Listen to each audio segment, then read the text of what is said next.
오늘 우리에게 주시는 하나님의 말씀은 구약 성경 요나 1장 1절에서 3절과 3장 1절에서 3절까지의 말씀입니다. 여호와의 말씀이 아미떼의 아들 요나에게 임하니라. 이르시되 너는 일어나 저 큰 성읍 니느웨로 가서 그것을 향하여 외치라. 그 악독이 내 앞에 상달되었음이니라 하시니라. 그러나 요나가 여호와의 얼굴을 피하려고 일어나 다시스로 도망하려 하여 욥바로 내려갔더니 마침 다시스로 가는 배를 만난지라. 여호와의 얼굴을 피하여 그들과 함께 다시스로 가려고 백삭을 주고 배에 올랐더라. 아멘. 여호와의 말씀이 두 번째로 요나에게 임하니라. 이르시되 일어나 저 큰 성읍 니느웨로 가서 내가 내게 명한 바를 그들에게 선포하라 하신지라. 요나가 여호와의 말씀대로 일어나서 니느웨로 가니라.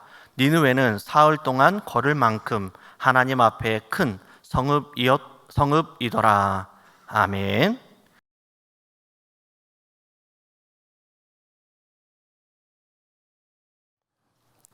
오늘 하나님께서 저희에게 주신 말씀은 요나서 말씀입니다.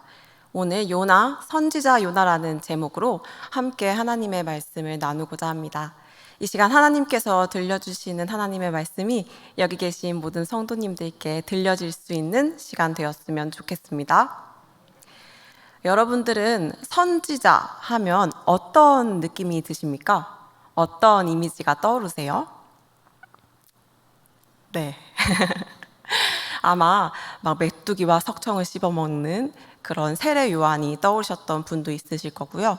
선지자 하면 대부분 선이 굵고 단단하고 또 단호한 느낌의 이미지들이 떠오르셨을 겁니다. 단단하고 찔러도 피 한 방울 나올 것 같지 않은 느낌, 보통 그런 느낌을 많이 받곤 합니다. 하나님께서는요, 이스라엘 백성들과 왕들이 하나님의 말씀을 떠나 제대로 살지 못하고 멸망의 길들로 나아갈 때 그들을 바른 길들로 인도하기 위해 경고하시고 훈계하시기 위해 선지자들을 보내셨습니다. 그래서인지 그들의 메시지는 때로 강력하고 무겁게 느껴지는데요. 만약에 여기 여러분들의 앞에 하나의 길이 있다고 생각해 보셨으면 좋겠어요. 그런데 그 길 끝에는요, 낭떠러지가 있고 그 밑에는 끓는 용암이 있는 거예요. 만약 이 낭떠러지로 떨어지게 된다면 뼈까지도 다 녹아버릴지도 모르죠. 그런데 그 반대편에 여러분들이 가장 사랑하는 사람, 여러분들의 가족들이 차를 타고 엄청나게 빠른 속도로 달려오고 있습니다. 이 끝에 낭떠러지가 있다는 사실은요, 여러분들만 알고 계신 거예요. 그러면 여러분들은 이 상황에서 어떻게 하시겠습니까? 이렇게 가는구나 하면서 가만히 계실 건가요? 만약 저라면은요, 당장 멈추라고 크게 외칠 것 같습니다. 만약 제 목소리를 듣지 못한다면요, 제가 가지고 있는 옷을 찢어서 흔들어 보기도 할 거고요. 눈에 보이는 돌멩이나 나뭇가지들을 던지면서 우리 가족들에게 여기 앞에 위험이 있다고 얘기하겠습니다. 만약 그래도 그 사실을 듣지 못한다면 저는 그 찻길로 뛰어들 것 같습니다. 그렇게 해서라도 그 가족들을 살리고 싶기 때문입니다. 오늘 선지자들의 메시지가 이와 같은 것 같습니다. 먼저 보게 된 위험 앞에서 수단과 방법을 가리지 아니하고 사랑하는 사람들을 살려내고자 하는 애끓는 절규, 그것이 바로 선지자들의 메시지인 것 같습니다. 그래서요, 선지자들의 경고는 때로는 단호하고 날카로워 보이지만 그 내면을 들여다보면은 우리를 협박하고 징계하려는 것이 아니라 어떻게 해서든 살으라는, 그 길에서 멈춰서서 어떻게 해서든 살으라는 애끓는 하나님의 사랑이라고 할 수 있겠습니다. 하나님의 그 애끓는 사랑의 마음을 선지자들은 먼저 알았기 때문에 그 뜨거운 마음으로 뜨거운 메시지들을 우리에게 전달하고 있는 것이죠. 그런데요, 선지자들은 말로만 이 메시지를 전하지 않았습니다. 그들은 온 몸으로, 온 삶으로 이 메시지들을 전했는데요. 선지자 이사야는요, 3년 동안이나 벗은 몸과 벗은 발로 백성들 앞을 다니며 하나님의 메시지를 전했어요. 또 여러분들이 잘 아시고 계시는 선지자 호세아 같은 경우는요, 음란한 여인과 결혼해서 평생을 그 여자가 바람피는 걸 보면서 살아야 했습니다. 선지자들은 자신의 삶을 내려놓고 하나님의 말씀을 따라 온 몸으로 하나님의 말씀을 보여주면서 그렇게 뜨겁게 살아내고 있었던 것인데요.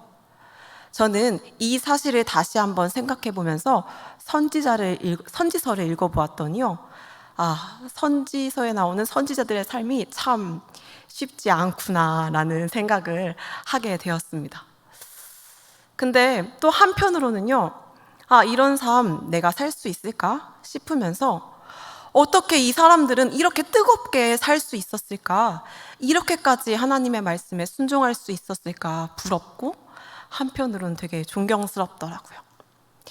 오늘 이런 마음으로 이 선지서의 말씀을 보면 선지서의 말씀들이 새롭게 보이실 수 있을 텐데요. 그런데 우리가 한 가지 알아야 될 사실이 있습니다. 지금은 선지자직이라는 이런 직분은 없어졌지만 오늘 우리도 선지자적인 삶을 위해 부르심을 받았다는 사실입니다. 예수님께서는요, 아버지께서 자신을 보내신 것과 같이 우리를 보내신다라고 말씀하셨어요.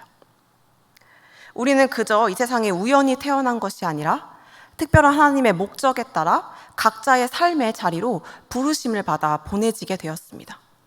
우리는 우리 삶의 자리에서 우리에게 맡겨진 사람들에게 거기 위험이 있으니 이렇게 하나님이 기뻐하시는 길로 가라고 그들을 인도하면서 바른 길로 그들을 이끌어 나가야 하는 책임을 가지고 살고 있습니다.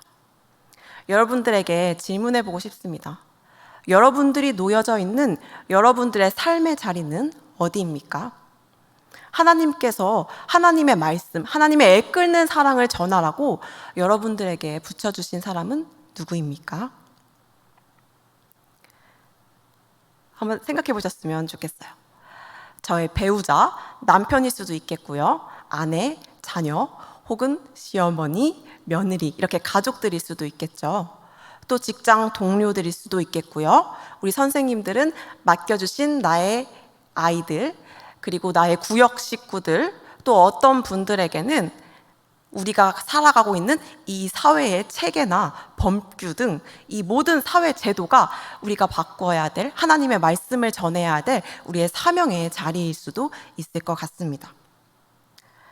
아직 나의 사명의 자리를 발견하지 못하셨던 분들이 계시다면요, 그래도 괜찮은 것 같아요. 오늘 이 말씀이 끝날 때 하나님께서 우리에게 맡겨주신 사명의 자리가 어디인지 깨닫게 하시기를 축복합니다. 그런데 여기에 우리 한 가지 문제가 있는 것 같습니다. 앞에서 살펴보았듯 선지자적인 삶은 개인의 삶에 얽매이지 아니하고 뜨거운 마음과 뜨거운 가슴으로 다른 사람들을 하나님께로 인도하는 삶이라고 할 수 있는데요. 문제는요, 우리가 하나님의 사랑을 전해야 하는 그 대상들이 별로 사랑스럽지가 않다는 데 있는 것 같아요. 이게 우리를 참 고통스럽게 만드는 것 같습니다. 여기 계신 분들 모두 성경에 나오는 선지자들처럼 하나님의 말씀대로 살고 싶으시죠? 네. 하나님의 사명, 하나님께서 맡겨주신 사명을 잘 감당하면서 살고 싶으시죠? 저는 하나님의 맡겨주신 그 사명을 참 잘 감당하면서 살고 싶더라고요. 그런데 하나님 앞에서 더 잘하고 싶은데 더 잘하지 못할 때, 사랑하고 싶은데 사랑할 수 없을 때, 또 사랑해야만 하는데 전혀 사랑스럽지 않을 때 마음이 참 무너지고 참 힘들어지게 되는 것 같습니다. 우리 옆에 계신 분들 한번 바라다 볼까요? 어떠세요? 사랑스러우세요?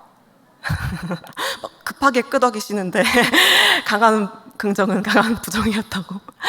이렇게 우리는 참 사랑하면서 살고 있는데요, 때로 우리에게 맡겨주신 사명의 자리, 사랑해야 할 대상들은 사랑스럽지 않을 때가 있는 것 같아요. 그런데 오늘 본문 말씀에서도요, 사랑해야만 하는데 사랑할 수 없었던, 뜨거워야만 하는데 뜨거울 수 없었던 선지자가 등장합니다. 누구일까요? 바로 요나입니다.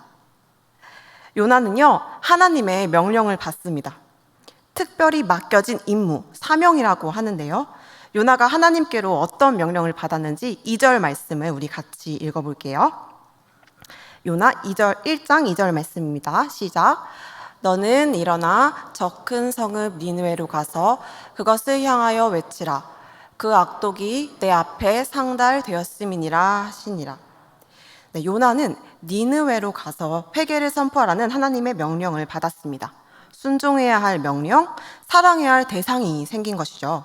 그런데 여기 문제가 있습니다. 하나님의 명령을 도대체 납득하기가 어려운 거예요. 요나에게 말씀을 전하라고 하셨던 니느웨는 이스라엘을 괴롭게 하는 적국, 아수르의 수도였습니다. 요나 입장에서 니느웨는요, 망해도 싼 나라인데 가서 회개를 선포하라니요?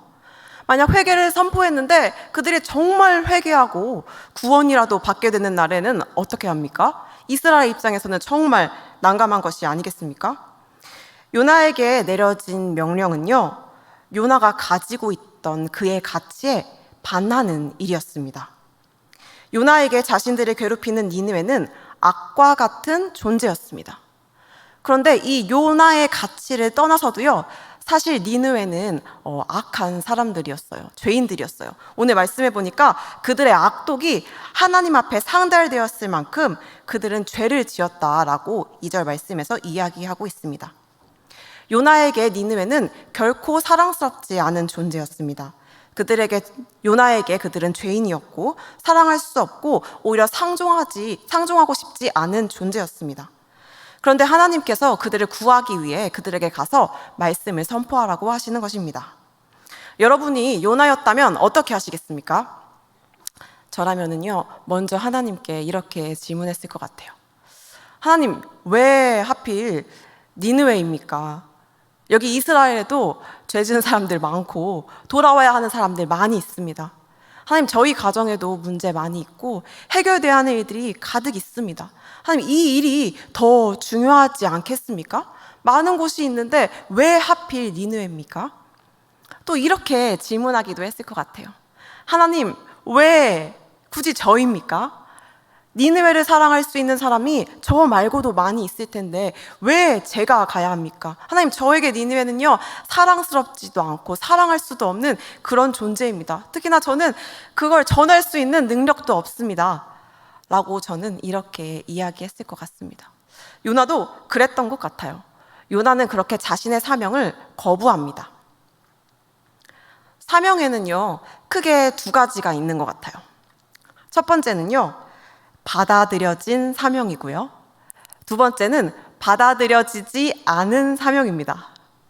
왜 말장난인가 싶으실 수도 있는데요. 첫 번째로 이 받아들여진 사명은 하나님께서 우리에게 사명을 주셨고 우리도 아멘으로 수용하여서 하나님과 함께 그 사명에 대해서 동역하는 그런 사명입니다. 이렇게 하나님께서 보여주셨고 우리도 동역했기에 이 경우에는 놀라운 하나님의 일들이 많이 일어나는 것을 우리는 볼 수 있습니다. 우리 영은교회도요, 하나님의 사명을 발견하고 동역함으로 놀라운 하나님의 일들이 많이 일어나기를 축복합니다. 그런데 두 번째 경우도 있어요. 두 번째 경우는 바로 받아들여지지 못한 사명입니다. 사명이 왜 받아들여지지 못했을까요? 여기에는 다르지만 같아 보이는 두 가지 이유가 존재하는데요. 첫 번째로 하나님께서 우리에게 사명을 말씀해 주셨으나 우리가 그것이 나의 사명인 것을 아직 인식하지 못했기 때문입니다. 그래서 아직 그 사명이 받아들여지지 못한 거예요. 두 번째로는요, 하나님께서 우리에게 사명을 말씀해 주셨고 나도 그것이 나의 사명인 것을 알아요. 그런데 그 사명이 싫은 거예요. 그래서 그 사명이 받아들여지지 않은 거예요. 그런데 여기서 우리는 한 가지 고민해 봐야 하는 것이 있습니다. 과연 우리는 정말 하나님께서 주신 그 사명을 나의 사명으로 인식하지 못하고 있는 것일까요? 아모스 3장 7절 말씀에는 이렇게 기록하고 있습니다. 우리 같이 읽어보겠습니다. 주 여호와께서는 자기의 비밀을 그 종 선지자들에게 보이지 아니하시고는 결코 행하심이 없으시리라. 하나님께서는 우리에게 특별한 목적과 우리에게 특별한 사명을 가지고 우리를 이 땅에 보내셨고, 그리고 우리와 함께 일하기를 원하십니다. 우리와 함께 일하기를 원하시는 하나님께서는 자신의 마음과 뜻을 계속적으로 우리에게 보여주고자 하시는데요.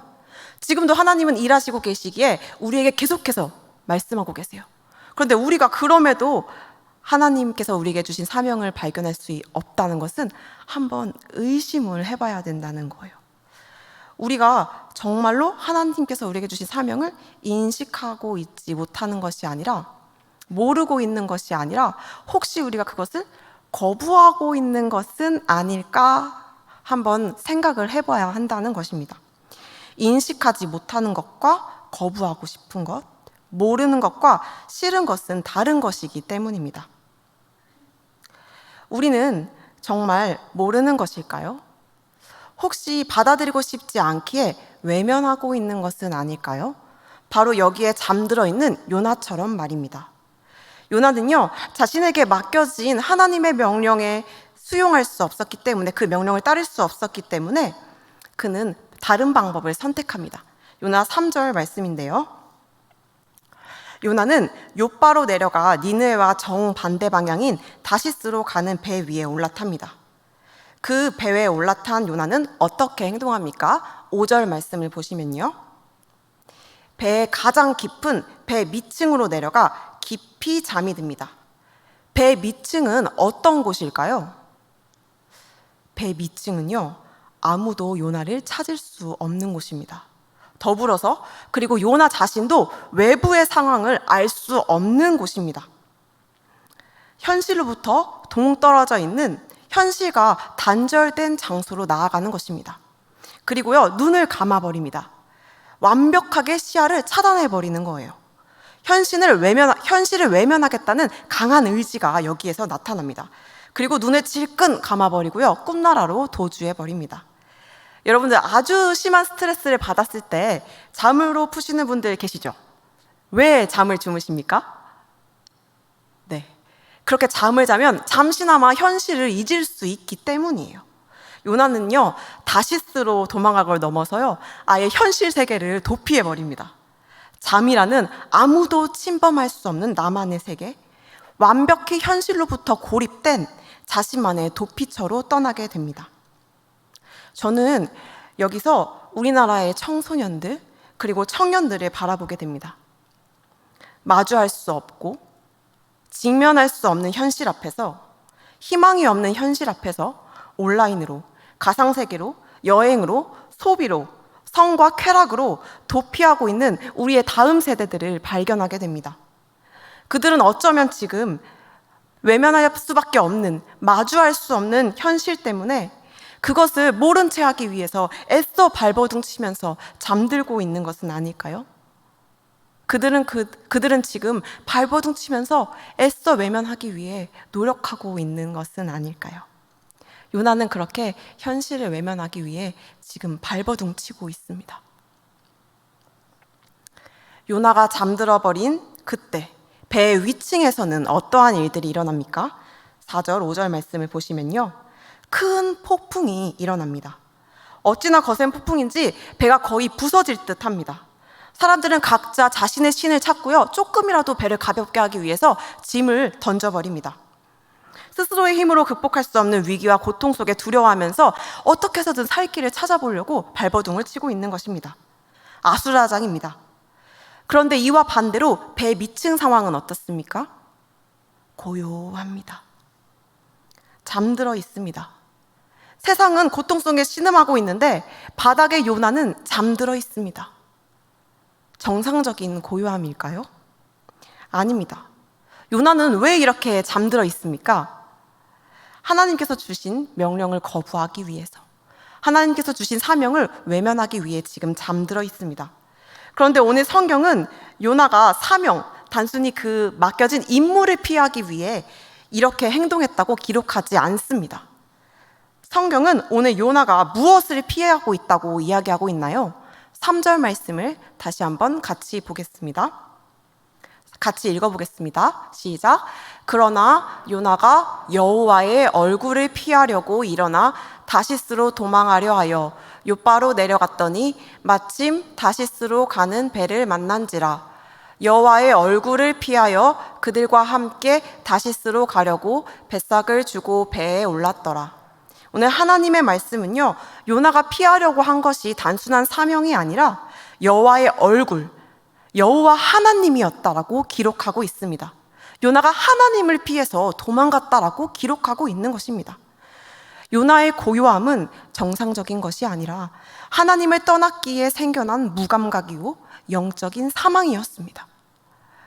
지금 우리가 살고 있는 이 세상은 고통 속에 신음하고 있습니다. 저마다 자신의 살 길을 찾기 위해 발버둥치며 두려워하고 있습니다. 여러분들은 고통 속에 신음하고 있는 이 세상의 소리가 들리십니까? 고통 속에 발버둥치고 있는 그들의 고통이 보이십니까? 혹시 그렇지 않다면 오늘 우리도 요나처럼 영적 무감각 상태에서 현실을 외면하며 깊은 잠에 빠져 있는 것은 아닐까요? 요나는 잠이 들었습니다. 하나님의 얼굴을 피해 잠이 든 요나, 하나님께서는 어떻게 하시나요? 요나를 깨우십니다. 어떻게 요나를 깨우시나요? 첫 번째로 환경을 통해서 요나를 깨우십니다. 4절 말씀을 보겠습니다. 여호와께서 큰 바람을 바다 위에 내리심에 바다 가운데 큰 폭풍이 일어나 배가 거의 깨지게 된지라. 요나가 하나님의 얼굴을 피하려고 하자 하나님께서 무엇을 보내시나요? 바람과 큰 폭풍을 보내십니다. 그래서 배가 거의 깨지게 되죠. 요나를 환경을 통해 막으신 것입니다. 하나님은 환경을 통해 우리를 깨우십니다. 두 번째로 하나님은 어떻게 요나를 깨우시는가? 하나님이 보낸 사람을 통해 요나를 깨우십니다. 6절 앞부분을 함께 읽겠습니다. 시작. 선장이 그에게 가서 이르되 자는 자여 어찌함이냐 일어나서 내 하나님께 구하라. 요나가 폭풍이 와도 일어나지 않자 선장이 요나를 찾아옵니다. 갑판 위에 있어야 하는 선장이 어떻게 요나가 배 밑층에서 잠자고 있다는 사실을 알았을까요? 그리고 이 선장은 왜 굳이 배 밑층까지 요나를 찾아와서 하나님의 얼굴을 피해 잠자고 있는 요나에게 굳이 하나님께 구하라고 이야기하고 있는 것일까요? 굳이 하나님을 피해 달아났는데 굳이 하나님께 구하라고 이야기합니다. 하나님께서는요, 이렇게 하나님의 사람들을 보내셔서 우리를 깨우십니다. 그리고 세 번째로는요, 결정적인 사건을 통해서 요나를 깨우십니다. 사람들은 폭풍이 계속되니까요, 이 일이 누구로 인해서 일어난 일인가를 알아보기 위해서 제비를 뽑습니다. 제비를 뽑으니까 누가 당첨되죠? 네, 요나가 당첨이 됩니다. 요나는요, 자신이 하나님의 얼굴을 피해 도망쳤음을 고백하고 자신의 바다에 던지라고 합니다. 요나를 바다에 던지니까요, 바다가 어떻게 되죠? 잠잠하게 됩니다. 요나는 이 바다에 빠지게 되었는데 하나님은 그런 요나를 구하시기 위해서 물고기를 보내십니다. 요나는 이 물고기 뱃속에서 3일을 지내게 되는데요. 혹시 여기 계신 분들 중에서 물고기 뱃속에서 3일 정도 계셔보신 분 계십니까? 아무도 없으시죠? 이렇게 우리 삶에서 쉽게 일어날 것 같지 않은 일, 결정적인 사건들, 터닝 포인트 혹은 랜드마크라고 이야기하는데요. 이런 결정적인 사건들을 통해서 하나님께서는 요나를 깨우십니다. 죽음의 문턱을 넘나드는 요나는 이 물고기 뱃속에서 무엇을 생각하게 되었을까요? 아마 빛 한 줄기 들어오지 않는 그 물고기 뱃속에서 요나는 지금 자신이 살아있는 것인지 죽어있는 것인지조차 가늠하기 어려웠을 것 같아요. 요나는 그 뱃속에서 자신의 삶을 돌아다보면서 하나님의 은혜와 자신의 잘못을 반성하게 됩니다. 그리고 하나님께 다시는 하나님의 성전을 떠나지 않겠다, 하나님을 바라보겠다라고 고백하면서 결단하고 감사하게 되죠. 그런 요나를 보시고 하나님께서는 물고기에게 요나를 뱉어내게 하십니다. 하나님은 이렇게 환경을 통해, 사람을 통해, 결정적인 사건을 통해 요나를 깨우셨습니다. 이와 마찬가지로 하나님은 환경을 통해, 사람을 통해, 결정적인 사건을 통해 우리들을 깨우실 것입니다. 하나님께서는요, 하나님께서 택한 백성들을 결코 포기하는 일이 없으세요. 우리가 잠들어 있다면 반드시 우리를 깨우실 것입니다. 여러분 어떠세요?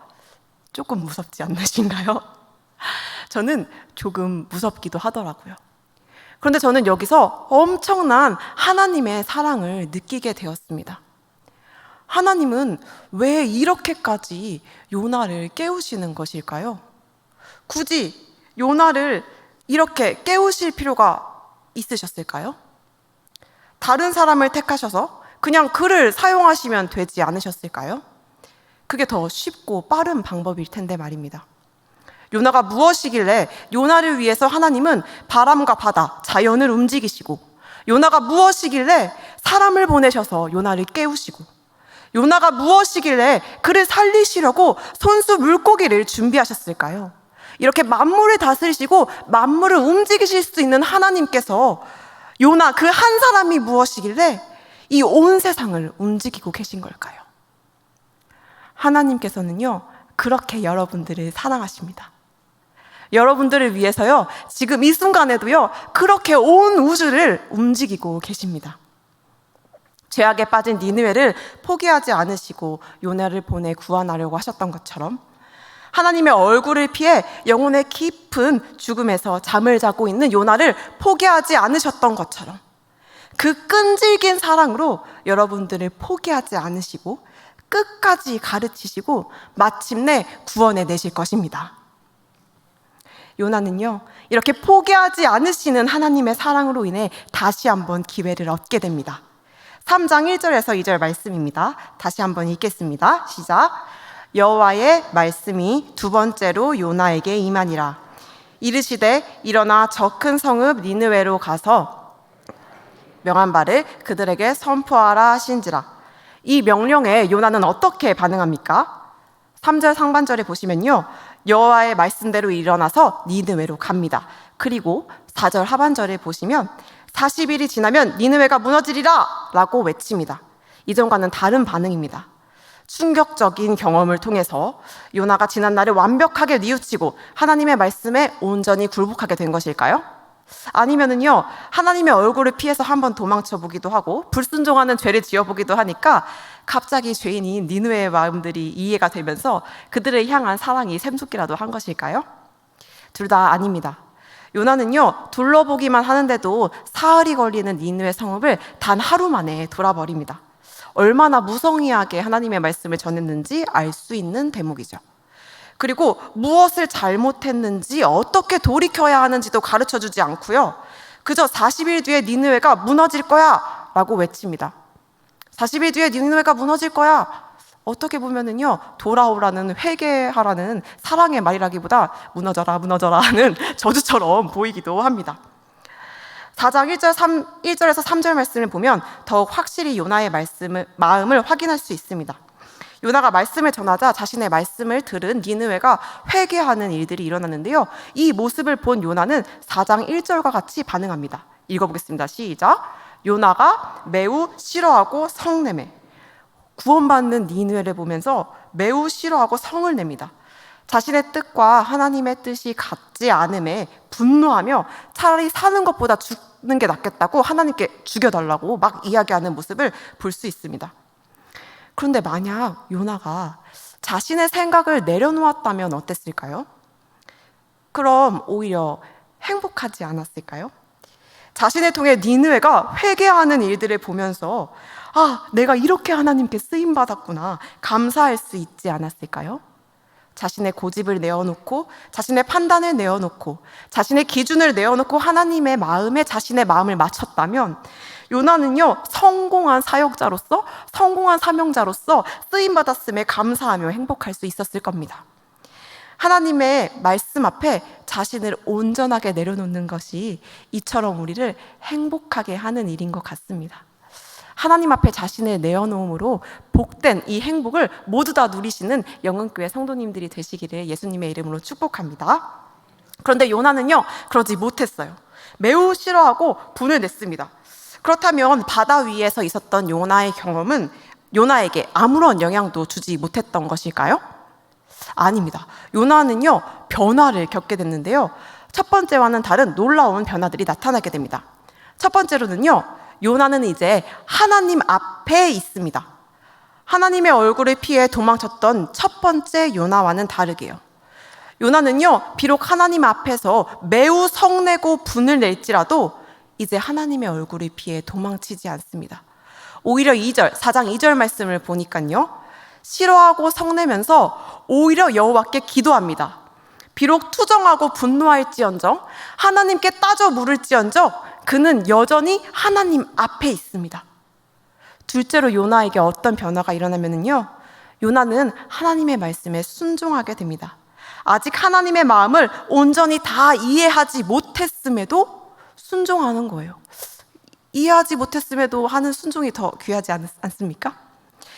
그는요, 아직 하나님의 말씀에 온전히 동의할 수 없고 하나님의 말씀을 여전히 이해하지 못한 상태에서도 어쨌든 자리에서 일어나 니느웨로 가서 하나님의 말씀을 전합니다.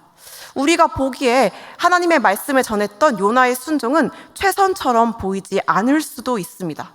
우리의 기준에는 그게 충분하지 않아 보일 수도 있어요.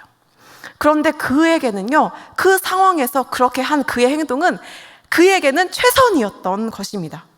요나는 요나 나름대로 이해가 되지 않아도 자신이 할 수 있는 상황에서 최선의 순종을 하나님께 드리고 있었던 것입니다. 요나는 이해가 되지 않아도 순종할 수 있는 자세, 작은 순종을 내어드릴 수 있는 그런 태도를 배우게 되었습니다. 그리고 그 결과 요나는 하나님의 마음을 배울 수 있게 되었습니다. 하나님은 분내고 성내는 요나에게 이렇게 질문하십니다. 4장 4절 말씀입니다. 같이 읽겠습니다. 시작. 여호와께서 이르시되 내가 성내는 것이 옳으냐 하시니라. 하나님께서요, 나를 거부하고 떠난 너 요나나 내 앞에서 범죄하고 있는 니느웨나 지금 무엇이 다르냐고 질문하고 계신 거예요. 내 자비함 때문에 바다에 빠져 죽지 않고 살아있는 내가 지금 성내는 것이 옳으냐라고 질문하고 계신 것입니다. 그리고 하나님은요, 그것으로 끝내지 않으시고 요나에게 맞는 딱 수준별 수업을 추가로 제공해 주십니다. 박너쿨 사건을 통해서인데요, 하나님께서 요나에게 햇빛을 가릴 박너쿨을 제공해 주세요. 요나는요, 그 박너쿨이 너무 좋았어요. 그런데 벌레를 보내셔서 그 박너쿨을 갉아먹게 하신 거예요. 박넝쿨이 사라지자 요나의 머리에 뜨거운 햇빛이 그대로 내어 쬐립니다. 요나는요, 너무 화가 났어요. 그래가지고 하나님께 이게 어떻게 된 일이냐고 하면서 또 차라리 자기를 죽여달라고 해요. 이 정도면 거의 분노 조절 장애 정도이지 않습니까? 근데 요나는요, 또 이 박넝쿨 하나 때문에 이렇게 화를 내고 있는 거예요.